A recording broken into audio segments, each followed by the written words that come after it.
Hi, my name is Barry Brill from Brill's Karate in Spotswood. Because of all the safety concerns in our schools recently, I decided to do a community service video because it's not a good idea to arm every teacher in the traditional way. So instead, I'll give you ideas that every teacher can do to help protect themselves and the children in their care. I'm going to make this video into two sections. First is some normal household items that you could use as weapons. And the second part is some self-defense strikes that you could use effectively. Now, the first thing I'd like to start with is some of the household items. So I have over my table here some different ideas that you could use. Now, these are all items that you could have in the classroom to help protect yourself if an assailant comes in. And these kind of things you could have, bring them from home and put them in your classroom and put them in safe spots where you believe like it would be away from the children, depending on the age you have, on file cabinets, but where you know where it is. Now, the first one is a spray bottle. You could use, put something in there like ammonia or something like that.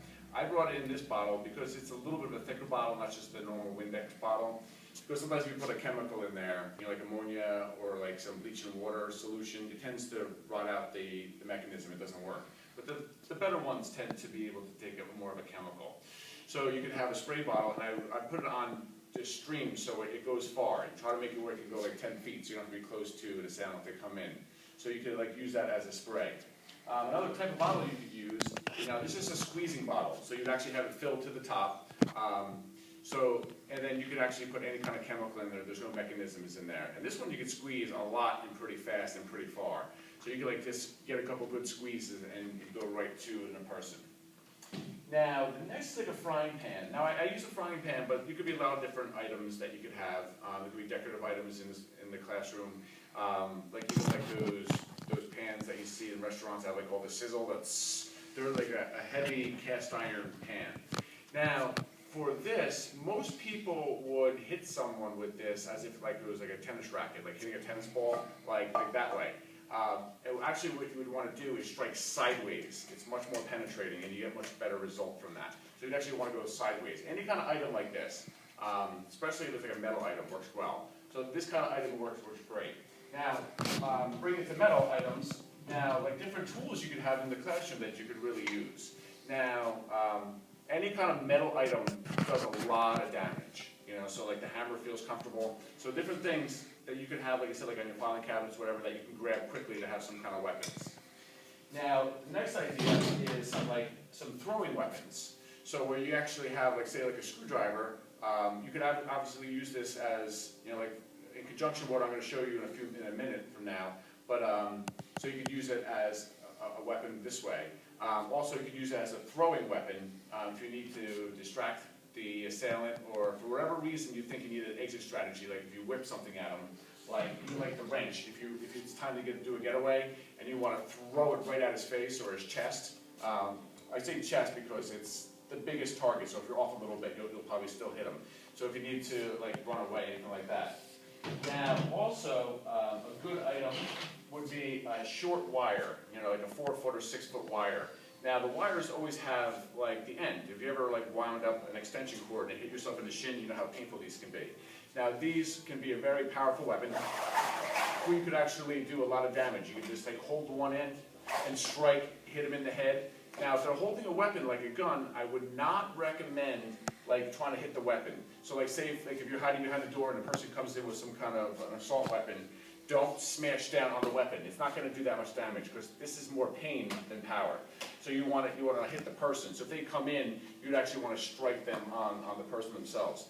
You could hold this way and then just like twirl so you can kind of come down. I would recommend playing with it. Just be careful. You can like hit yourself pretty hard. Now the same idea is a belt. So you could actually have like a household belt and just keep it on your desk. These are kind of items that no one would think anything. The kids wouldn't think anything of it. They see this stuff around. So like the belt buckle is also a very powerful weapon. You could use it the same kind of manner, just like swing it. You could hold the end, just strike, and do any kind of thing. Very, very, very, very powerful weapon. You could knock someone out in one shot with this. You could do more follow-ups. Now, this is just an example of some weapons. I really want you to just start to think about it. Different things that you could have. The more you think about, I could use this and this and this, And like I said, like, you can bring these things in from home and just put them in your classroom somewhere. Even each corner, you can have a couple of different things. It's totally up to you, whatever you feel comfortable with. If you don't want to have like an ammonia or something like that, you just don't feel comfortable with, depending on the age group you have, then just do whatever you feel comfortable with. And there's, as you can see, a lot of different options to choose from. Now, if you have to do a hand-to-hand, I want to give you some very quick, simple things you can do. Now, we're going to talk about the hammer strike. The hammer strike is when you use the meat of your hand this way. So now, when you're doing the hammer strike, some effective strikes you can do. I got my we call him Bob here. So now from here, what you can do is do a hammer strike, like right on the nose. When you're doing the strike, now a lot of times people would want to punch the nose, which works great. Most people feel very comfortable if they have very little self-defense experience at all with this. It's almost like you're banging on a wall or like a door that you want to get in. So it's go very strong. Right through the nose is a great spot. Or the angles on the neck. You know, that's the next spot I want you to go for. So from here, if you strike, like almost like at an angle, like if you're coming down or sideways at the angle, almost anything will work great. One of this, you know, can break the clavicle, this you can damage the neck or knock them out. So anywhere in this area does a tremendous amount of damage. So you can have like your downward and just come down. You don't have to be accurate, you don't have to do well, you can go the other side like this. Or you can strike to the throat from here. Now if you strike to the throat, it will crush the windpipe and they'll actually suffocate from that. So that would be something that would put them out permanently. So that's different strikes from there you could do. Now, what you could also do if the person's in close, as far as your legs, you could do an upward knee strike, going right to the groin. That's the traditional spot, I recommend it highly, but just, the truth is, the knee is a very powerful, strong weapon. So if we hit them almost anywhere, it'll do a lot of damage. Now that's if they're very close. Now, if they're further from you, what you could do is do a kick. And what I would recommend, if you don't have much experience, is to use the shin. And basically just kick right up, right to the groin, like a funnel. It'll just come right up and hit it right in the groin. So just kind of bring your leg right up and just strike right into it. So you have your hand strikes, and then you have your knee, and then your kick. All right, I want to thank you for watching the whole video, and I hope this helps.